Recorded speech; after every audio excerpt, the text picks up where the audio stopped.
OK, Nick Suzuki a réédité quelques marques personnelles lors de la dernière campagne. 89 points établissent par 12 un nouveau sommet dans son cas. Il a enfilé 30 buts, 3 de moins que les 33 de 23-24, c'est vrai, mais en revanche, il atteint la barre des 30 buts pour une deuxième saison de suite, ce qui est quand même pas banal. Son différentiel s'est métamorphosé et passé de moins 14 l'an dernier à plus 19 cette année, ce qui est quand même pas rien. Autrement dit, Slick a produit à hauteur des attentes plaçant lui, au-delà même d'une certaine mesure. Mais regardez ce tableau, c'est éloquent. Un vote de deuxième place l'an dernier, un vote de deuxième place cette année, 77 points moins 14, 89 points plus 19. 28 votes au total cette année, 2 de moins que les 30 de l'an dernier, et il mord la poussière au 13e rang les 2 années. C'est-tu moi qui est fou ou il y a quelqu'un qui a levé la tête? Faut qu'il y ait quelqu'un qui a levé la tête quelque part. Ça n'a aucun bon sens. Suzuki est sans conteste un centre de premier trio. Les questionnements qui pullulaient à ce sujet n'existent plus. Et justement, les questionnements qui pullulaient, tout est affaire de perception. Et je pense que Suzuki est victime de perception, peut-être la plus grande victime chez les joueurs actifs de la Ligue nationale qui pourrait reluquer un trophée, victime de la perception.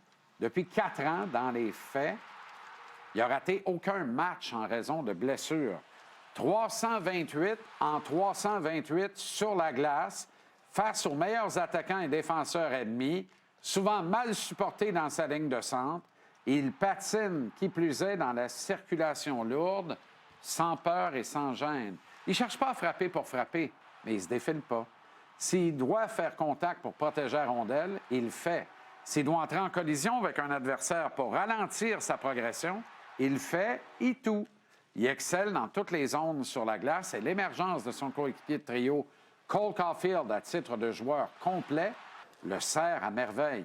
Comment alors Suzuki peut-il mordre la poussière à ce point dans la course à l'obtention du trophée Selke, trophée prestigieux qui fut celui de Patrice Bergeron plus souvent que n'importe qui d'autre, à 6 reprises, qui fut celui de Bob Gainey qui, à 4 reprises, a mis la main dessus. Personne n'a atteint ce total de 4 dans toute l'histoire, à part Bergeron à 6.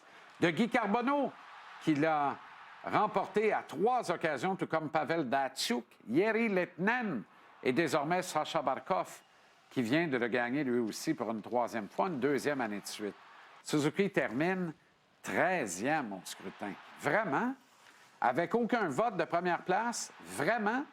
À 1335 points, cumul du gagnant Barkov? Vraiment? Moi, j'ai manqué un épisode ou 2, c'est certain. OK, Barkov mérite le trophée, je veux bien. Est-ce que c'est par élimination? Est-ce qu'on lui donne par défaut? C'est difficilement contestable, là, j'en conviens. Il a joué toujours bien rien que 67 matchs sur les 82. Il a amassé 71 points. Des chiffres nettement à l'avantage de Nick Suzuki quand on les place côte à côte avec ceux de Sacha. L'argument du nombre de points, d'ailleurs, à géométrie variable, hein, vous avez remarqué, dans le cas du trophée Selke, quand ça fait l'affaire de la Ligue, on vante le travail défensif du gagnant en rappelant pourquoi on a ajouté ce trophée à la liste il y a plus de 50 ans. Quand ça sert la cause, bien là, on vante le nombre de points du gagnant en ajoutant qu'il les amasse en étant très responsable défensivement, ce qui aurait été parfait comme explicatif à la nomination de Suzuki cette année. Hélas, ce ne sera pas le cas, ça ne l'est pas, et à la lueur des résultats, je ne sais bien pas quand est-ce que ça pourrait l'être pour un gars comme Nick Suzuki. Des gars comme Sam Reinhart, Jack Eichel, Adam Laurie ont supplanté Suzy dans la course. Plusieurs vedettes de la Ligue figurent sur le palmarès devant le capitaine du Canadien. Anthony Cirelli, qu'on regardait la confrontation des 4 nations, va dire pourquoi lui est là, pas Suzuki? Bien, il est devant Nick sur la liste finale, sur le palmarès final. Ça, et lui et son compagnon de trio, Brandon Hagel, à Tampa Bay. J'en reviens pas. Pas de capitaine du Canadien. Et souvent pas nécessairement de façon évidente. Comprenez-moi bien, là, il n'y a pas de scandale ici, je veux insister là-dessus. Il y a quand même matière à jaser un peu puis à s'interroger. C'est quoi la vraie perception que les observateurs des activités de la Ligue nationale de hockey ont de Nick Suzuki en l'extérieur du Québec? Un recruteur expérimenté, un directeur général actif qui m'avait raconté il y a quelques années que Suzuki était ce profil de joueur qui souvent passe carrément sous le radar. Réservé, pas très flashy sur la glace, on peut, sans faire de grands efforts, lui trouver un équivalent à nos yeux supérieur. Et un des dangers est là. Marc Bergevin ne voulait pas nécessairement de Suzuki dans la transaction Max Pacioretty. Il s'y est contraint devant absolument liquider son capitaine. Il ne l'a pas regretté, hein? Le temps va nous dire si Suzuki va parvenir à confondre le dernier des sceptiques quant à sa réelle valeur. Chose certaine, ici au Québec, elle ne fait aucun doute.